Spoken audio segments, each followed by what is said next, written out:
Queridas amigas e queridos amigos, é com imenso prazer que me encontro mais uma vez no âmbito do Centro de Cultura Social, com a possibilidade de desenvolver um tema de veras importante para mim e, em certa medida, com alguma base de originalidade que não é habitual nessas circunstâncias na rádio. Eu permitir-me-ia desenvolver este tema com base em 4 dimensões, sem que antes eu tivesse que problematizar aquilo que é o objeto da observação, necessariamente a probabilidade do objeto científico, tendo presente aquilo que é a dimensão fundamentalmente sociológica deste tema, e na qual é preciso previamente definir uma série de realidades epistemológicas e metodológicas desse mesmo objeto de observação.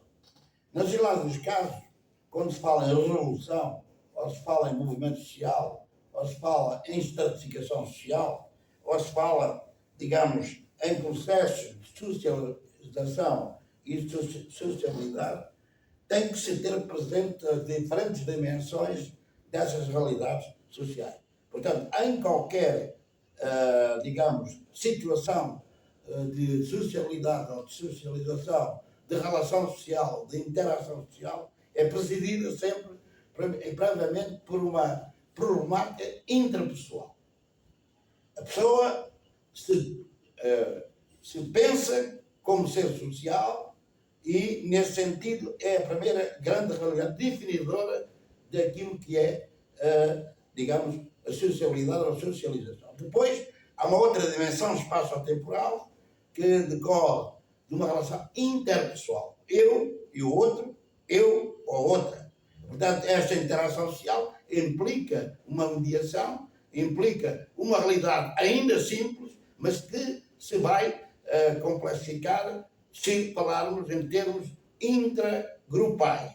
Quando falamos de intergrupais, falamos numa realidade mais comezinha, aquela mais conhecida, que é a família, ou um departamento, vamos dizer, numa organização ou numa empresa. O que é facto é que temos não digo uma multidão, mas temos já uma série de interações e de relações que afinam a sociabilidade e a socialização da espécie humana.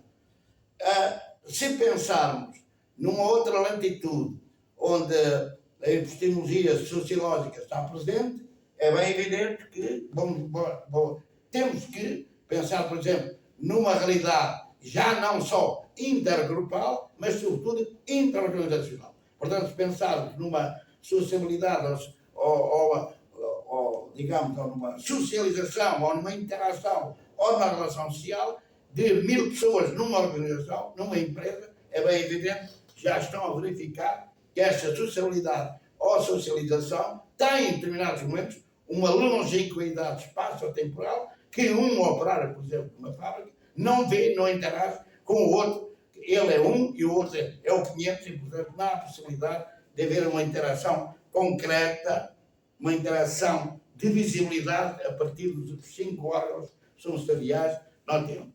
Bem, se passarmos ainda para uma situação intrasocietal, com dezenas e dezenas de organizações, o que verificamos é que muitas dessas interações, em termos de plasticidade social, em termos de socialidade e socialização, uma pequeníssima parte, ela é interativa, ela é relacional, olhos nos olhos, ela é perceptível e ela é vivenciada de uma maneira concreta e não aquela abstrata e longínqua que se passa, vamos admitir, num país ou em todas as organizações. Se ainda para complexificar e dar mais abstração o que é a sociabilidade e a socialização, aí então vamos para os continentes, relações intercontinentes, eu diria intersocietais e chegamos à sociedade global. Isto leva a que a base da dimensão epistemológica e metodológica do que é um ser social, nas suas múltiplas traduções empíricas. Quando falamos de movimento social, que movimento social falamos? Falamos necessariamente de uma hipótese histórica em que, por exemplo, na Comuna de Paris, ou posteriormente até podemos falar em alguns sindicatos que estiveram aqui e que viveram aqui a vida, portanto, aqui em São Paulo, é facto que a maior parte das relações sociais, as interações, baseavam-se num interconhecimento e numa narrativa que era fundamentalmente, vamos admitir, mais revolucionárias, mas que surtiram efeito, porque aquilo que foi a construção da sociabilidade e da socialização foi feita atempada e adequadamente no momento próprio, e que deu aquilo que foram tentativas revolucionárias, mas que se desdobraram por razões bem evidentes que nós podemos pensar. Agora, há que pensar também a sociabilidade e a socialização no sentido da vida num quadro específico capitalista, sobretudo capitalista, mais tarde comunista e fascista e por aí fora, no sentido em que a própria mobilidade social, a própria contradição social levava a revoluções, levava à tentativa de realizar revoluções, mas também reivindicações. Mas era feito numa publicidade social com base, por exemplo, se não havia revolução, se não era possível a revolução, no entanto, as pessoas tentavam evoluir no quadro da estratificação social da sociedade capitalista, com mais salários, melhor nível de vida, em diferentes aspectos. Bem, uma vez esta explicação,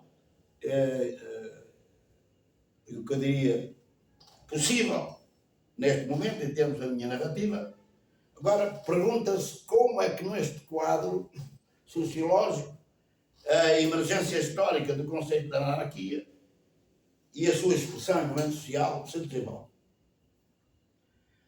É bem evidente, foi num quadro de grande opção, grande exploração capitalista, portanto num processo muito pautado pela urbanização e industrialização das sociedades de antanho, sobretudo orientada ou presidida para a Inglaterra e depois seguida pelos outros países mais desenvolvidos. O que é facto é que a apreensão, ou digamos, a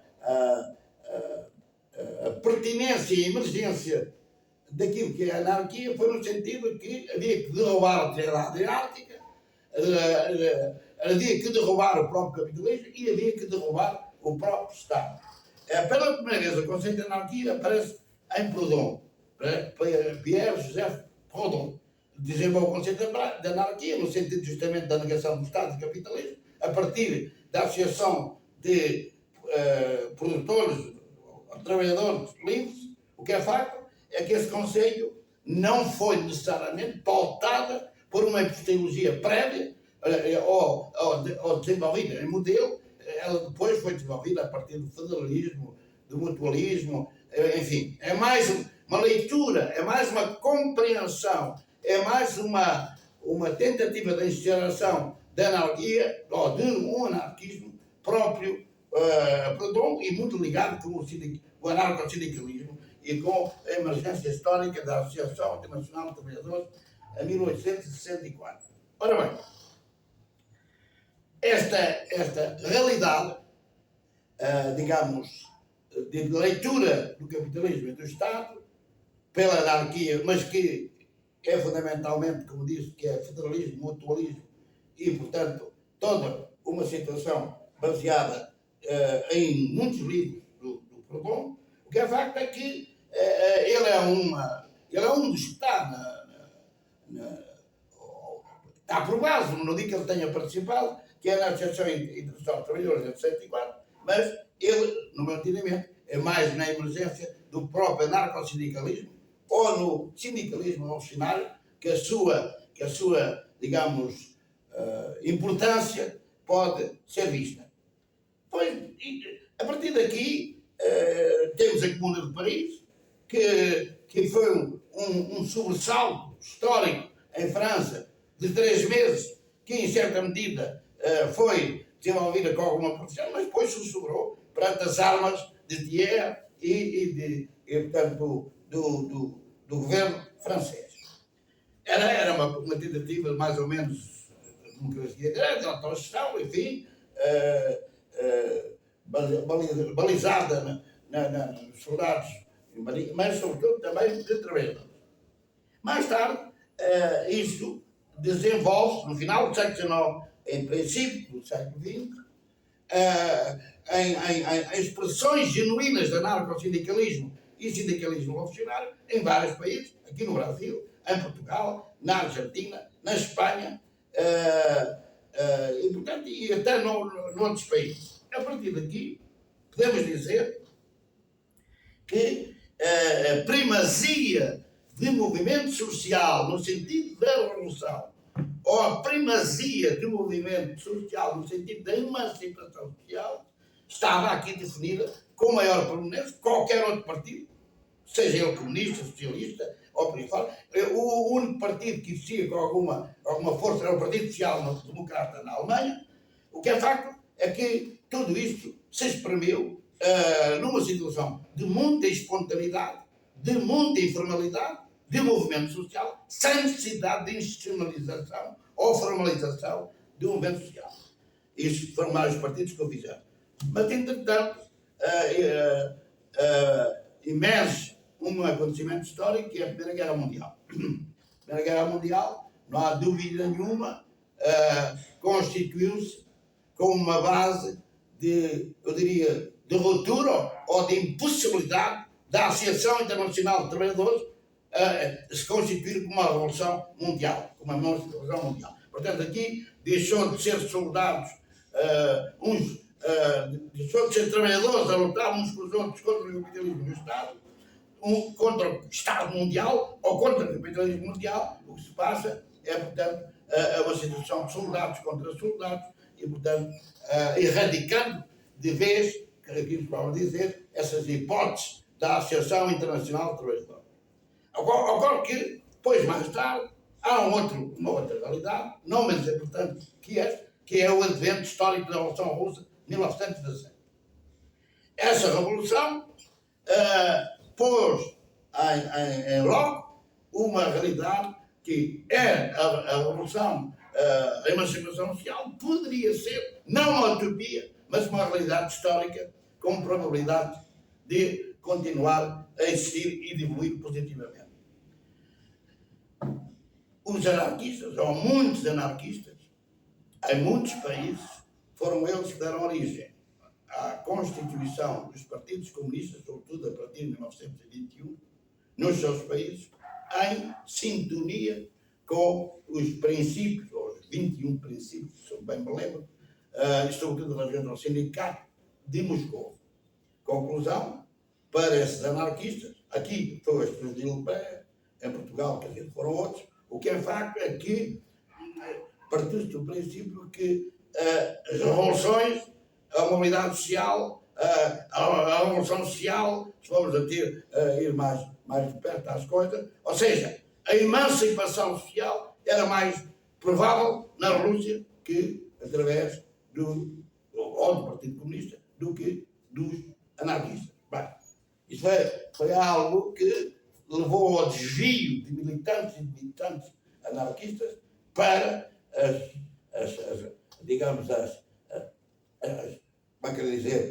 para as grandes estruturas dos partidos comunistas, aliados ao problema da sintonia com o socialismo soviético, e, portanto, foi assim, foi andando. Quer dizer que isto aqui, o que se pode dizer é que os anarquismos que pensaram e sentiram a anarquia através de sindicatos, sobretudo, ou do comunismo libertário, começaram a perder terreno.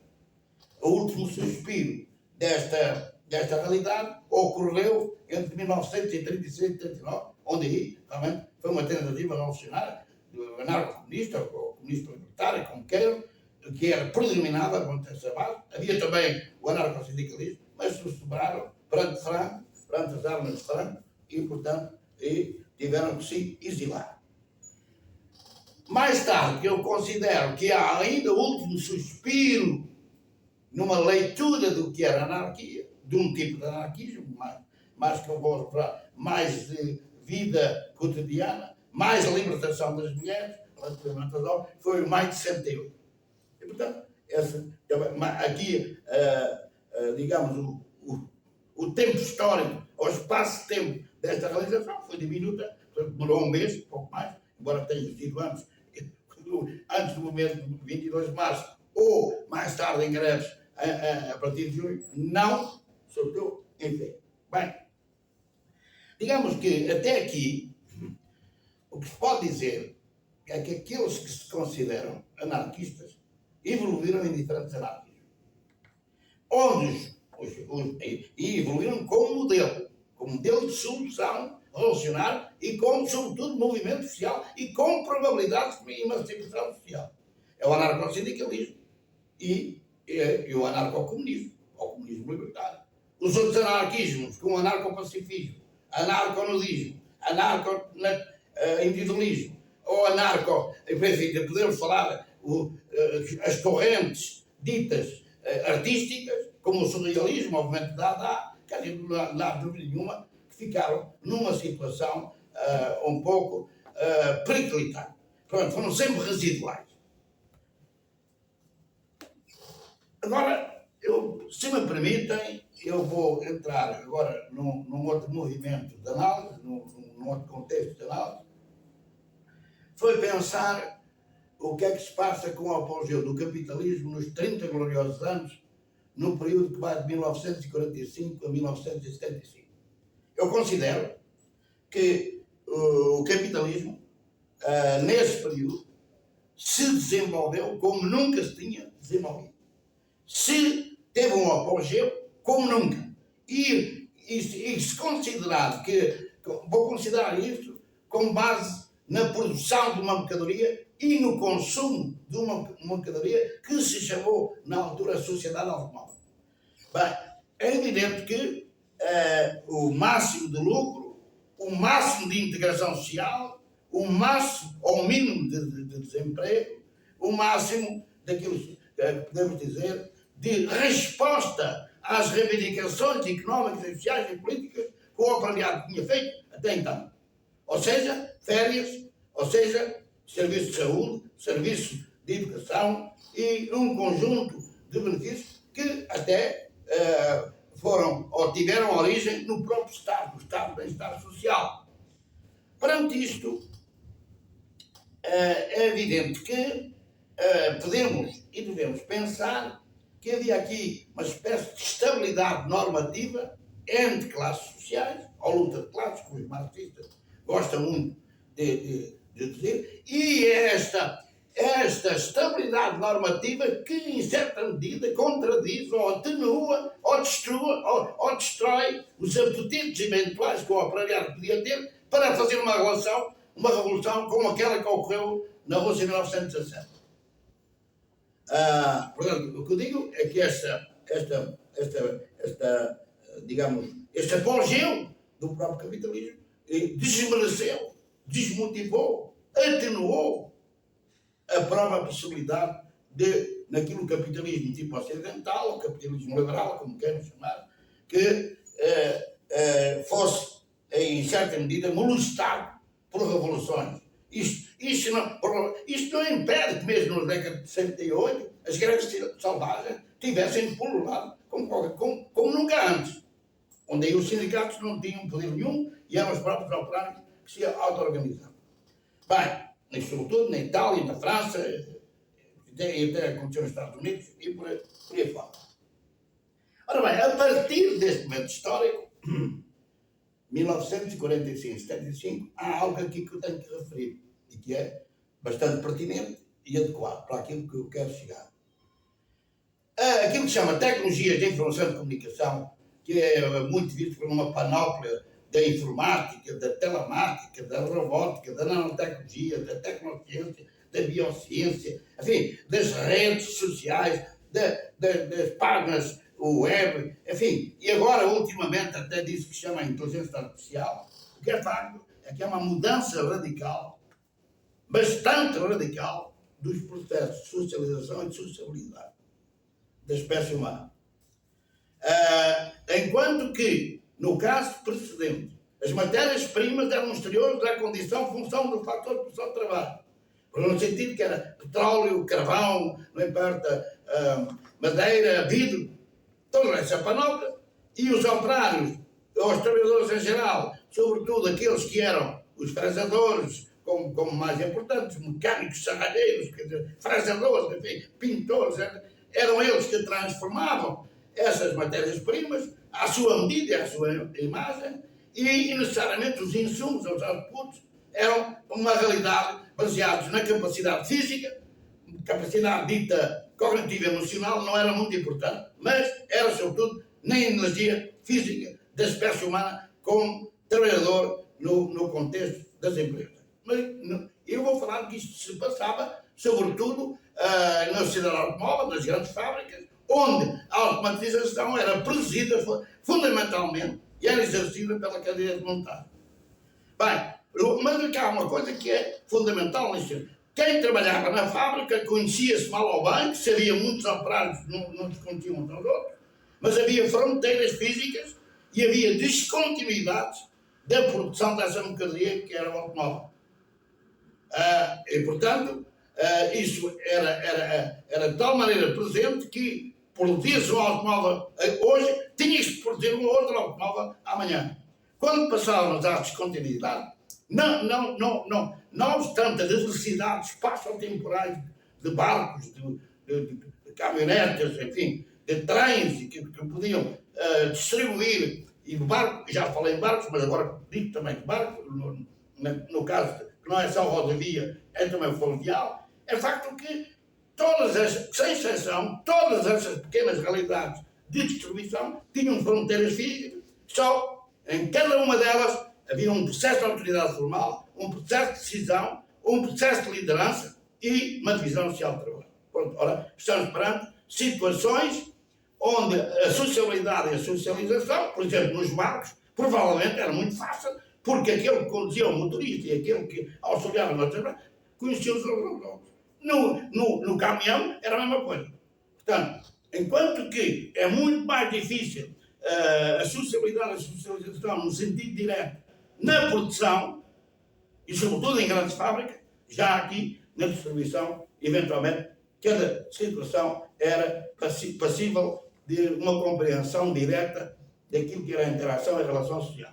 Quando passamos à troca, quando vamos falar em cômputo geral dos 1001, agora 1001 hipermercados, shoppings, como vocês querem, não importa, outros espaços, o que é facto, estamos na mesma situação de fronteiras físicas, de descontinuidade e, sobretudo, o que podemos também focar é que essa descontinuidade obrigá-la a que, se hoje se troca um produto, amanhã tem de se trocar outro produto. E não se vai trocar uma conclusão. Chegamos ao consumo.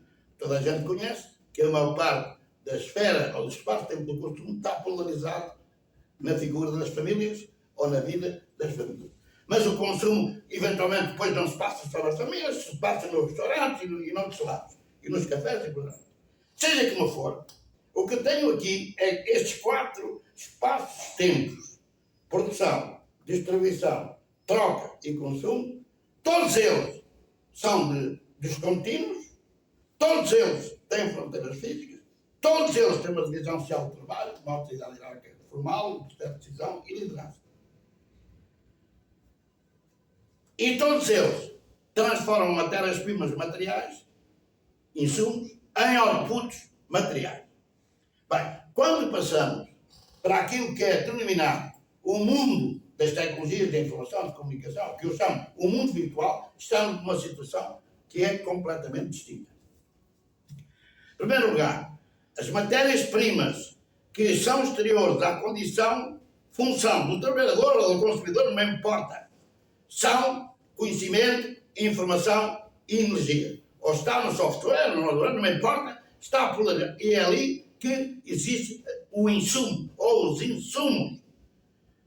E quem codifica e descodifica esses insumos é a cognição, é a emoção, é a energia da espécie humana. E aqui o que é mais importante não é a força física do ferreiro ou do frazador, aqui é qualquer pessoa em termos daquilo que possui como capacidade cognitiva e emocional. E depois, outra coisa bastante importante também, é que a informação, conhecimento e energia não está só no software ou no hardware das células. Também é interna a condição de função do ser humano ou do trabalhador. Portanto, este jogo interativo de capacidade cognitiva e emocional, de descodificação e codificação atempada e adequada que se processa previamente a produção. Mas no espaço tempo da produção, não há descontinuidade, há continuidade. Assim como há na distribuição, na troca e no consumo. Essa continuidade é como estar aqui, por exemplo, se eu estar a gravar, se isso fosse produzido diretamente, qualquer consumidor estava neste momento a consumir a análise que eu estou aqui a fazer. Portanto, eu quero dizer que não existe fronteiras nenhuma. O que existe é instantaneidade e efemeridade, sobretudo comportamental. Isso eu digo, sobretudo, do ser humano, seja o que for. Mais do que pensar nisto só como uma realidade, hoje, na sociedade automóvel, isto está em todas as produções que o specimen, ou a espécie humana contemporânea, vai, seja qualquer pessoa, sem exceção, utiliza aqui uma monha dessa, que é o celular. O celular é o protótipo de uma relação da tecnologia com o próprio ser humano, de ele pode ser produtor, distribuidor, consumidor, ou troca de bens e serviços.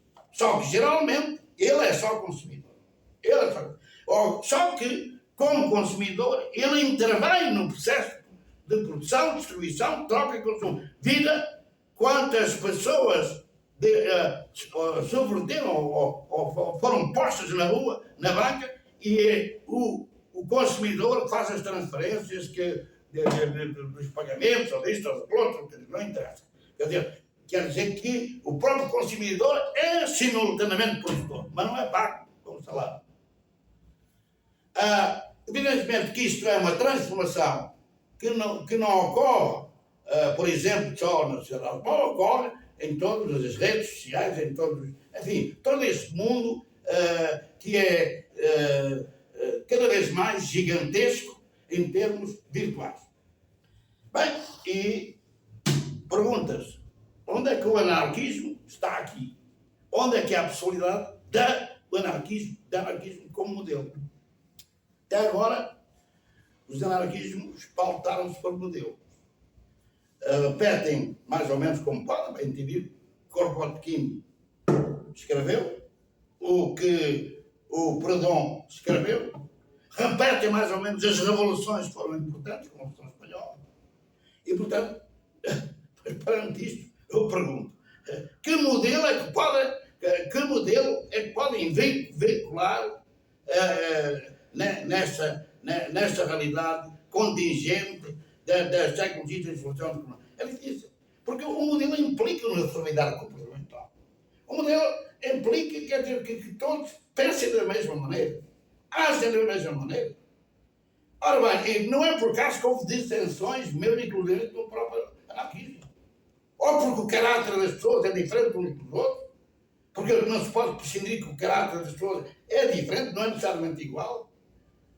E, portanto, há aqui uma falência dos movimentos anarquistas atuais, porque tentam, de uma maneira, para mim, completamente mecanicista, repetir modelos que estão esgotados, já foram importantes, sobretudo no final do século XIX e princípio do século XX, até com muito suspiro a Revolução Espanhola, mas não tem possibilidade. Para já não existe um operário modelo que luta segundo os princípios dele, segundo os princípios deles, como algo que aspira pela emancipação social, tal e qual como Proudhon escreveu, ou tal e qual como Kropotkin escreveu, ou como mesmo Bakunin escreveu. Bem, e depois há aquilo que é uma socialização e uma sociabilidade virtual. Não é uma socialização, é uma sociabilidade real, como estamos aqui a ter eventualmente neste momento.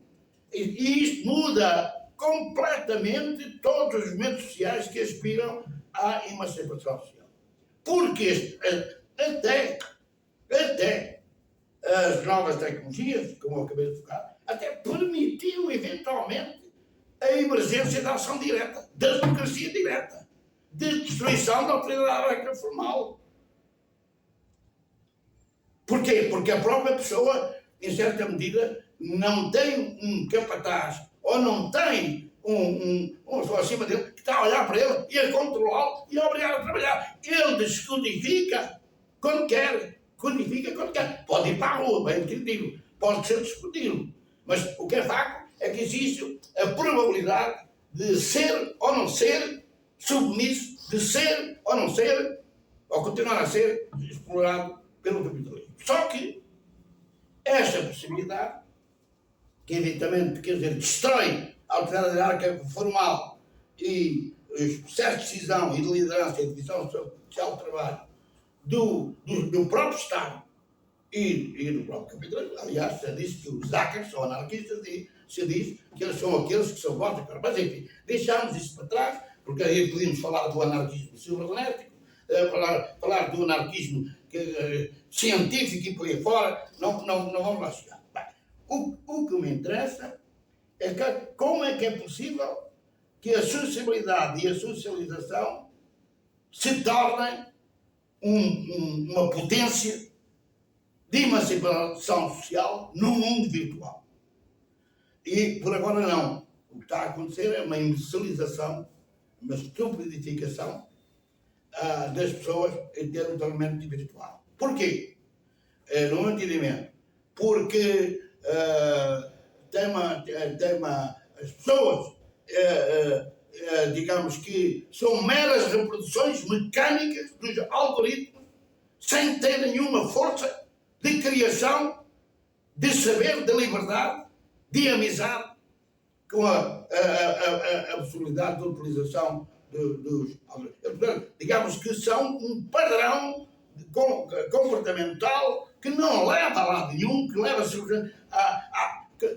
até pensa-se que eles pensam, as pessoas em geral, que têm uma capacidade única como nunca tiveram, porque comunicam, porque podem consumir de uma maneira fácil, porque podem, mas estão numa situação que eu chamaria de alienação social pela via virtual. Portanto, não estão na vida, estão fora da vida. Bem, e depois tem outro problema, e este para mim é dos mais graves.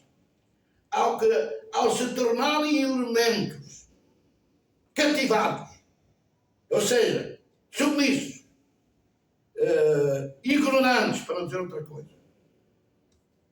das tecnologias de informação e comunicação, esquecem o amigo e amigo concreto, ou amiga, o filho ou a filha que está ao lado. Não tem tempo para ele. Esquece das espécies vegetais e das espécies animais. Quer dizer, esquecem-se dos rios, dos mares, enfim, de toda a porcaria que existe. Esquecem-se da guerra concreta que existe nas grandes cidades, na pobreza e na miséria que os rodeia em todas as grandes cidades e pequenas cidades. Portanto, por isso que há uma alienação agora do mundo real, do mundo concreto. E há uma alienação do mundo real de eles mesmos. Como é que são amor? Como é que são amizade? Se passam completamente a fazer amor e amizade pelas tecnologias de informação e comunicação. Portanto, e neste sentido, eu acho que estamos perante uma situação muito grave de esquecimento, de alinhamento de um mundo real que pode levar à situação de catástrofe, digamos, catástrofes naturais, mas também, sobretudo, catástrofes humanas. Catástrofes humanas, para além das catástrofes das espécies animais e vegetais. Ora, perante isto, eu penso que o próprio algoritmo, a própria construção do que nós podemos dizer do mundo virtual, é ele, explicitamente para mim e implicitamente também para mim, a razão de ser da robotização generalizada da espécie humana, que vai nos dois sentidos que eu encontrei. Um, vivendo politicamente o virtual, e outro, esquecendo-se completamente o concreto, o real. Perante isto, dir-me-ão, mas há muito desemprego, claro que há mais desemprego, sobretudo com as tecnologias, porque as pessoas que não têm qualificação cognitiva e emocional só podem ir para o desemprego, mas depois vão necessariamente para aquilo que se chama a miséria, a marginalidade social e por aí fora. Não há só o desemprego. Os outros, que é uma maioria, sobretudo os programadores, e aqueles que estão muito ligados à esfera do poder de toda a tecnologia de informação e comunicação, é evidente que esses são aqueles que terão altos salários e serão os fautores da ordem social, não têm esse problema. Agora, se continuarmos pelos modelos existentes até hoje na história da humanidade, há um caminhar para o fim, no meu entendimento, da espécie humana. Enfim, mas isso é uma tese pessimista, mas para o fim da espécie. Mas agora vou enverdar para a anarquia, para o conceito de anarquia. O conceito de anarquia, desde por longo e até antes, foi diabolizado não só pelos capitalistas, como, mais modernamente, por aquilo que chamam os mass media.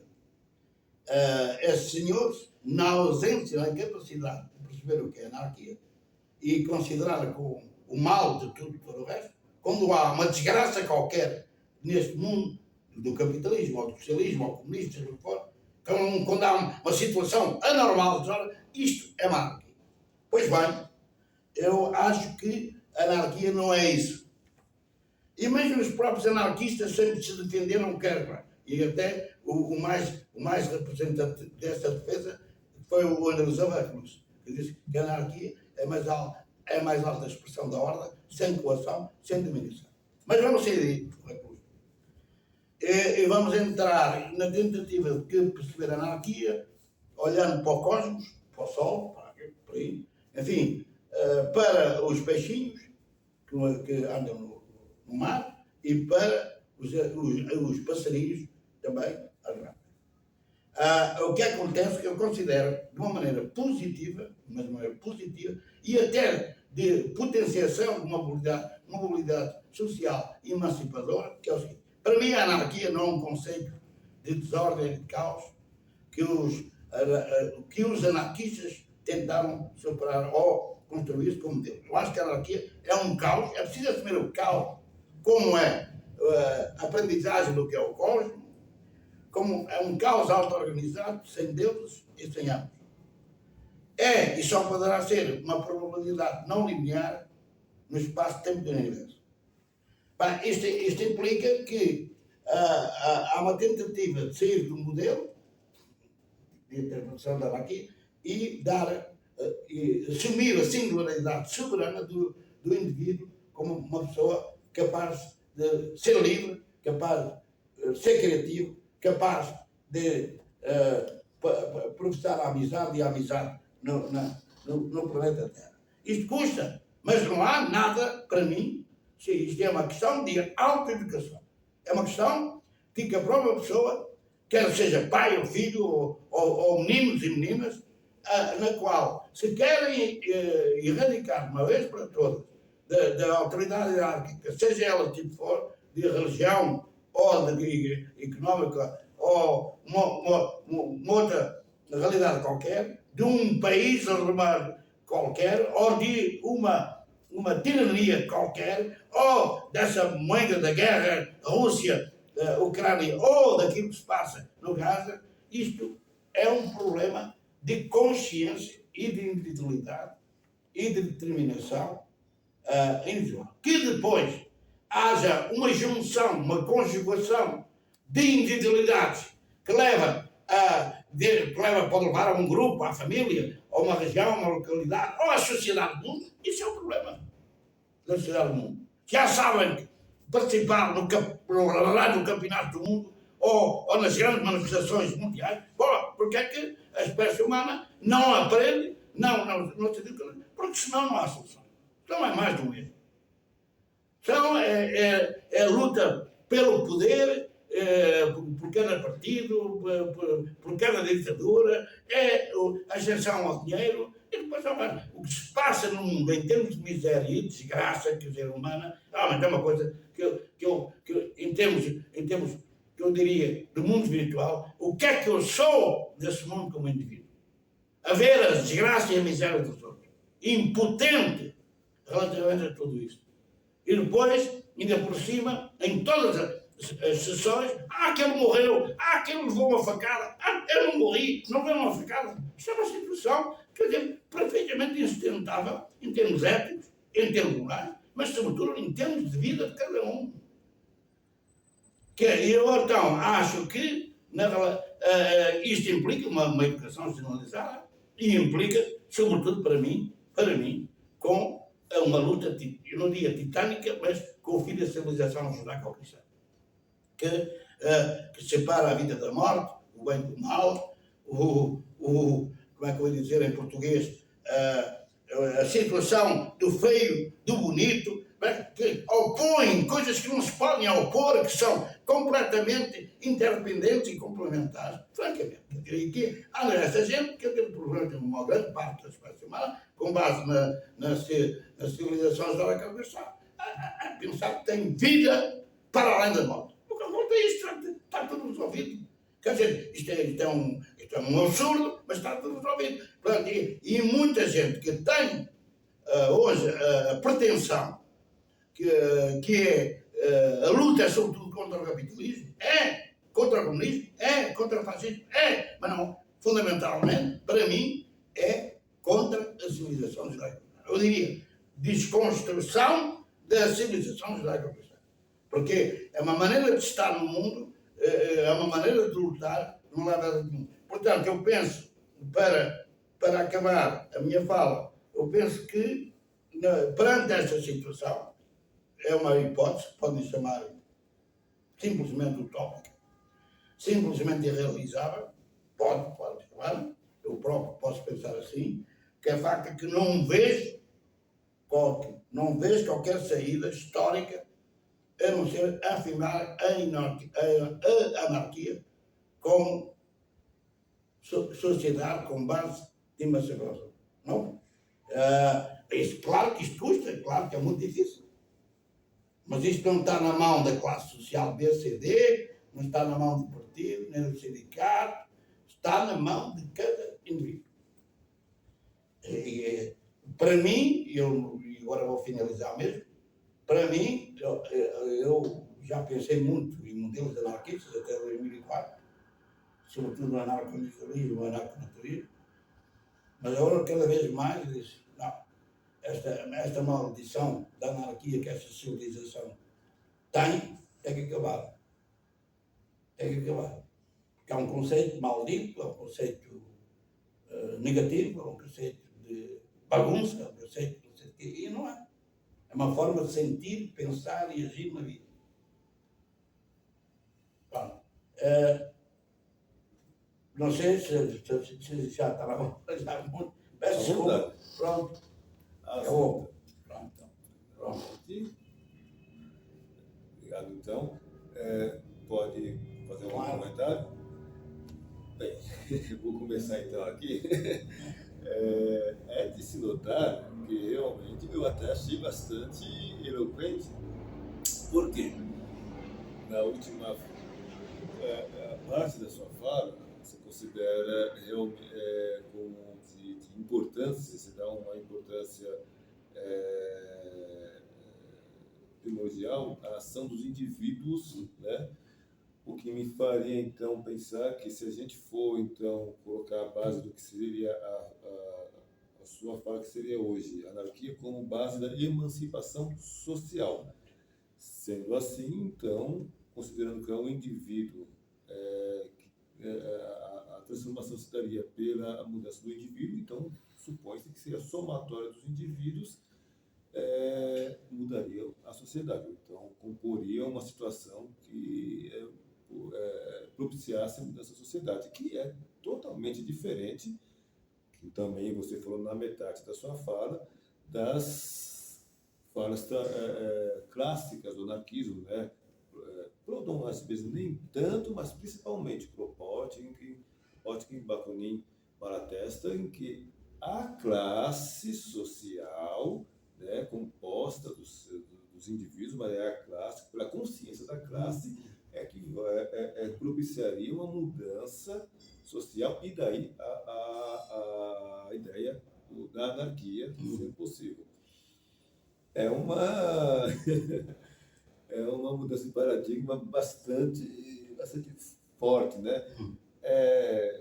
Mas mesmo assim, também há uma coerência que mesmo você fala também, né? Que não pode até ser que talvez não seja, né? Está aí para ver ainda, né? Mas você considera realmente que essa somatória dos indivíduos, as mudanças individuais, tem uma perspectiva, não é de pequeno ou médio prazo, mas de grande prazo, na verdade, né? Até vou fazer um corte aqui, que eu me recordo que em 2000, durante as manifestações contra a globalização, né? Aquela que teve em Gênova, em Seattle, né? Alguns companheiros nossos, trabalhando com a ideia de crise do capitalismo, diriam: olha, com a crise do capitalismo como está agora, não se dará muito mais do que 5 décadas e ele sucumbirá por conta dos excluídos, que era uma ideia que se tinha na época, né? Não se deu, não aconteceu, né? Mas ainda assim, para cada etapa de alteração, se ainda tinha a ideia. O que vai realmente mudar é a questão de organização da classe. E aí vem, então, e aí se colocava 5 décadas, algo como se tiver um ciclo que se acabasse dentro em breve. A partir dessa proposta da somatória das individualidades, há uma perspectiva quanto a essa mudança social, a anarquia como base emancipatória social? A diferença, no meu entendimento, é de uma amplitude que vai ser, no meu entendimento, eu estou a falar aqui e estou sempre a pensar de uma maneira que até posso mudar a minha opinião e dar maior originalidade. Posso dizer o seguinte: todos os modelos, sem exceção, ao falar em classe, eu pergunto: onde está a classe operária? Logo a primeira pergunta. Qual é a substância que ela tem para conflituar, para mudar ou para fazer a revolução? Para já, ela está distribuída de uma maneira que não sabe como, no mundo virtual, ou então está desempregada. Não vês daquilo que é a cidade automóvel. Claro que ainda há fábricas aí, não digo o contrário, mas a força da economia real clássica, relativamente à economia virtual, pronto, há uma transformação de mercadorias de tipo material em mercadorias de tipo analítico ou simbólico. Ou seja, materiais e imateriais. E ainda, quer dizer, bens ou serviços científicos, chama não quiser. E isso é vida no sistema financeiro. É aí fundamental. Mas agora já está a proliferar de todo lado. Quer dizer, as caixas de aquelas senhoras que trabalhavam aí nos hipermercados, algumas estão sem baixas na rua, nos empregos, porque puseram lá 2 ou 3 máquinas ou 4. E as pessoas pagam ali, quer dizer, aí está um exemplo, as pessoas pagam, as pessoas é que fazem o serviço e não são pagas. Ora, isto é um aspecto. Segundo, não podemos nem devemos continuar a pensar que os movimentos sociais só ocorrem quando tem o chefe do partido, e o partido é que manda e o partido é que corre. Ou cada religião tem a parte dita presbiteriana, ou a parte dita evangélica, ou a parte dita católica, que é mais clássica. Isso é que manda uma transformação e tem fiéis. Aqui é o contrário. Aqui a autoridade de mobilização social, de decisão social, de liderança social, está na base, está no indivíduo. Se ele quer, quer. Se não quer, não quer. Se ele, por exemplo, quer continuar aí na civilização geral, não é um problema dele. O que não é somatório. É um movimento. É um movimento que tem, digamos, tem uma sinalética em diferentes situações. Vários partidos e sindicatos de capitalismo, a própria pessoa, a partir daí, começa a pensar. É um movimento que, em certa medida, pode evoluir naquilo que é o consumo de produtos naturais, orgânicos, e não de produtos cheios de pesticidas e herbicidas. É um movimento que quer olhar para a sua saúde, que, em certa medida, que ele tem tratado de sua saúde e não pode depender exclusivamente da clínica ou do médico ou da indústria farmacêutica. É um movimento que, em certa medida, acha que os seus iguais chamam irracionais, mas cada vez mais eu considero racionais. Eu considero que a espécie animal e a espécie vegetal é racional, não é irracional. Isso é uma criação judaico-cristã que não tem razão de ser. A própria árvore tem a sua maneira de crescer, de viver e de morrer. Não precisa de ninguém. Claro que o homem pode pôr a árvore, quer dizer, pronto, mas a árvore selvagem das antigas. Olha, no Amazonas, há muito que o homem não pôr o nariz. Bem, conclusão. Há uma realidade também do ser humano, da espécie humana, relativamente à sua morte, na relação que tem com as espécies animais. E na produção da sua morte, que é a produção de dióxido de carbono, de como é que podemos dizer, produção de calor, quer dizer, produção de continuação não é de produção aqui, é de consumo de energias, ou melhor, combustíveis fósseis e por aí fora, dá a cabo isto tudo. Dá a cabo, quer dizer, dos elementos fundamentais da Terra. Água, oxigênio, por aí fora, fogo, por aí fora. Bem, isto não pode continuar. Quer dizer, tem que haver um alerta, ou acho que vai haver um alerta da própria espécie humana, não pode ser comandado nem pelo Estado, nem pelas empresas, nem pelas grandes conglomerados que transformam a terra num caixote de lixo, num caixote de morte. Bem, e isto é uma coisa que pode, quer dizer, não é somatório, não pode ser que é somatório, é uma consciência que se pode tomar, para quem quiser se aumentar, pode dizer que há mais, de acordo, mas agora há algumas pessoas, mas é pouco, e não são necessariamente, não. O problema aqui é considerar a anarquia. É que se considerar que quer ser anarquia, o problema da propriedade não tem a força que tem agora. O problema do salário, que não tem força, nem pode ter. A necessidade do Estado tem que ser nula. Depois não andar a protestar na rua contra o exército, contra isto, contra a polícia. Não. Quer dizer, é uma relação de causa e efeito de situações que podem continuar. O que é que me interessa? Por exemplo, as manifestações, aquelas 13 de 2013 aqui em São Paulo, onde é que estão?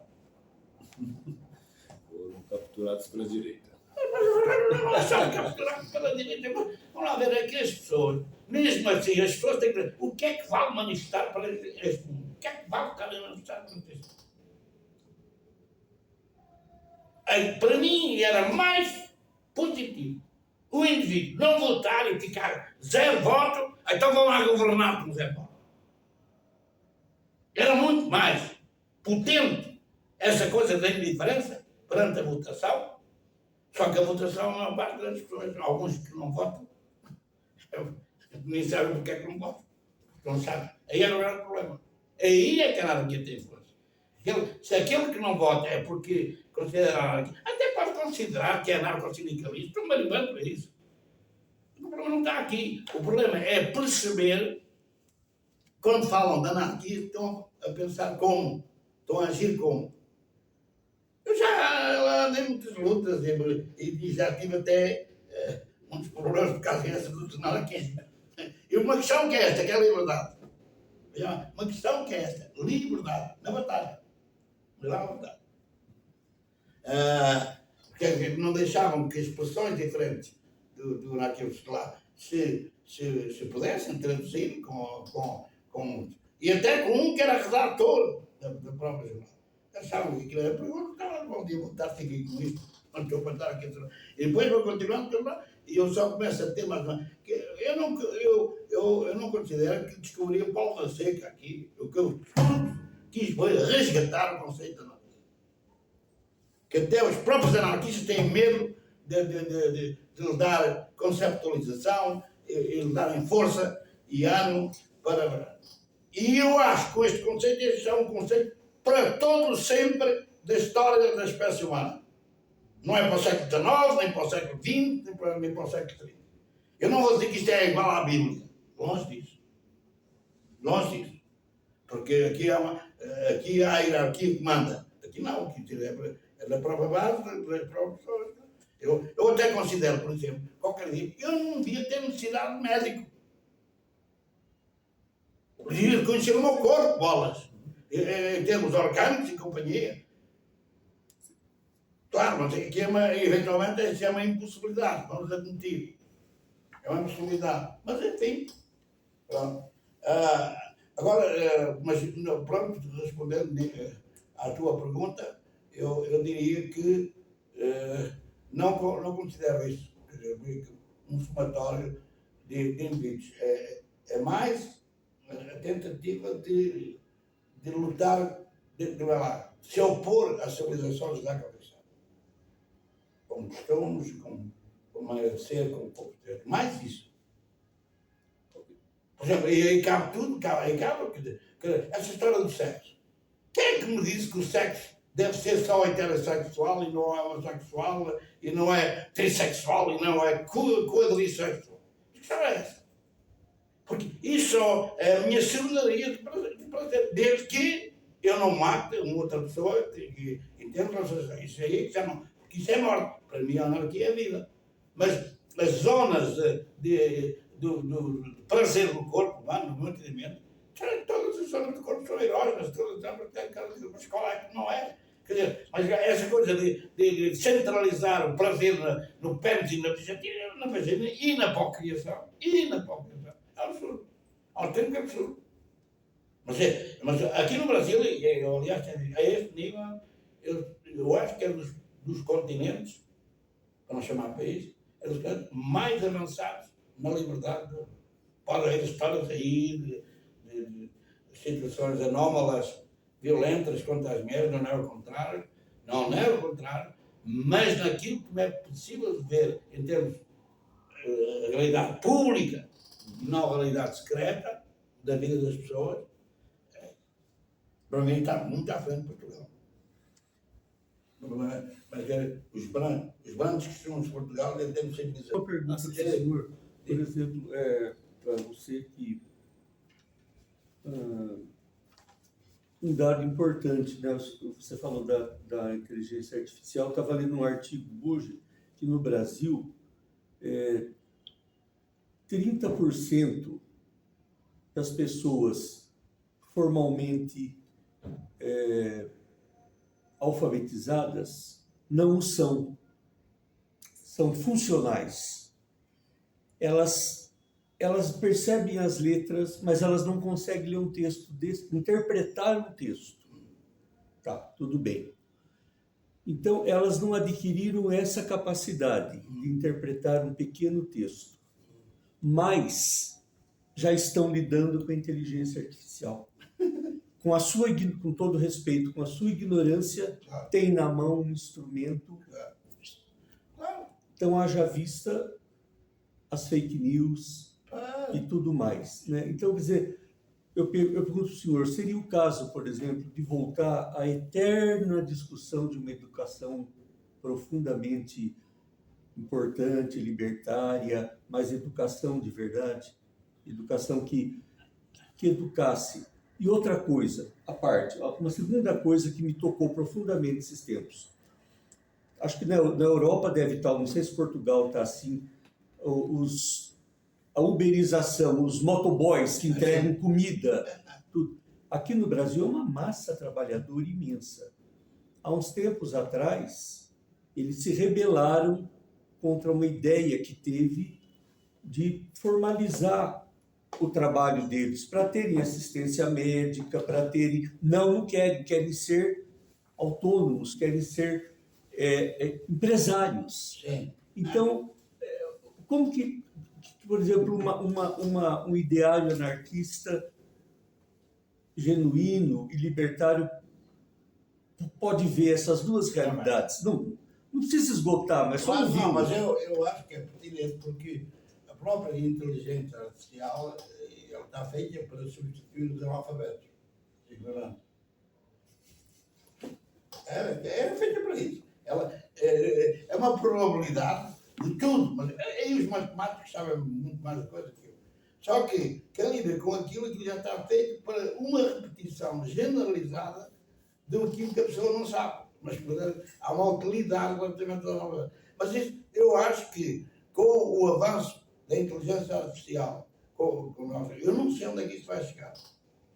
Não, eu acho que não podem substituir por completo a mente e a psique do ser humano. Não podem.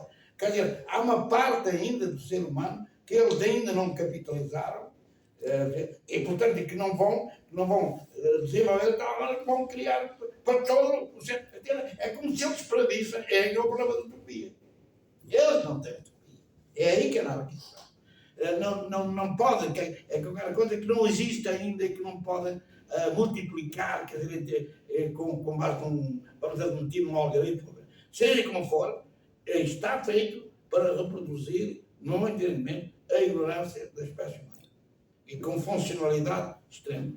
Agora, a maior parte do pessoal que está aí é ignorante, cada país em cima da terra, por causa das tecnologias, é ignorante em muitas coisas, não é só por causa da inteligência artificial. Se você, mesmo a nível de escrever, se você está lá tudo escrito, quer dizer, você nem escreve, nem constrói, já aí você vai ser aquilo que chama um analfabeto funcional, relativamente à capacidade de escrever. Agora, outra coisa, há uma pesquisa que outras tecnologias fazem, que elas até são muito úteis para o género humano, que é a história do Google. Quer dizer, o pessoal qualquer, quer dizer, abrevia o tempo para a biblioteca, já está lá aquela pesquisa, copy-paste, passa para o texto, passa para o livro, passa para... Quanto aos motoqueiros é uma desgraça terrível, porque eles morrem como tortos, isso é logo a primeira coisa, porque ganham em função dos percursos que conseguem fazer. Agora, essa recusa, se eles pensam, podem ser empresários ou empreendedores, que é o conceito novo que há para aí, a pulular, eles próprios ganham dinheiro, eles próprios corporizam as suas finanças, num sentido de empresa, sem o papel do Estado lá a buscar impostos e companhia. Mas para já, relativamente aos empresários, eles têm que deixar lá o lucro. Eles não existem como empresário, relativamente ao empresário. Do Uber não importa. Eles ali ganham conforme esse empresário Uber lhe diz para ganhar. Eu cheguei a ver, mas isto é automóveis, manifestações lá em Salvador, porque falavam daquilo que era o montante, ficavam com 40%. Até eles, o que é que falam? Que gasolina, quase nada. Agora, nos motoqueiros, eles trabalham o quê? Como é que chama? Aquilo que fazem ou as pistas, sobretudo para isso, não é? Trabalham. Eles têm um empresário, têm um patrão com quem lidam, e eles querem ser patrões, fala disso, no sentido de que não pagam impostos. Não sei. E eles podem ter maior salário. E querem depois acumular e tornarem-se também como patrões dos outros. Não sei como é que eles podem ser patrões aí, francamente. Eles não têm a seguridade social e alguns se destacam um pouco e já regimentam outros. É uma bola. Mas é um empreendedorismo que anda pai na moda, quer dizer, é a questão de sair do desemprego, é a questão de enriquecer, tipo uma treta do ar também. Quer dizer, não é a empresa que é grande e que manipula tudo, como é a Uber, e agora vai ser empreendedor marginalmente em resquícios em determinada produção. Não, eu acho que isso pode haver um outro, que é isso. Mas sabe quem é que promete isso? Desse empreendedor? Dentro da própria igreja? é a IURD, Igreja Universal do Reino de Deus. Tem duas coisas que promete lá dentro, ou três. Uma é sempre a mesma coisa, que é a saúde, quer dizer, que cura as pessoas. Mas é ser desempregado, passa a empregado, e se é empreendedor ou não sei o quê, passa a patrão. E passa dentro da organização deles, uma organização que é mundial. Pronto. E é terrível, né, professor? Porque eu conheço um pouquinho desse meio e, por causa de força de trabalho, antes, alguns grupos de motoboys, então, por exemplo, eu quero entrar para trabalhar para ele, porque ele tem um ponto bom. Existe um teste. O teste, sabe qual que era? O que eu vi, o que eu soube, né? Você tem que ir em 1 hora de São Paulo a Jundiaí. Você acredita nisso, irmão? Esse é o teste. Isso quando eu ouvi, isso já faz 6, 7 anos. Em 1 hora de São Paulo a Jundiaí. Vai, vamos acabar?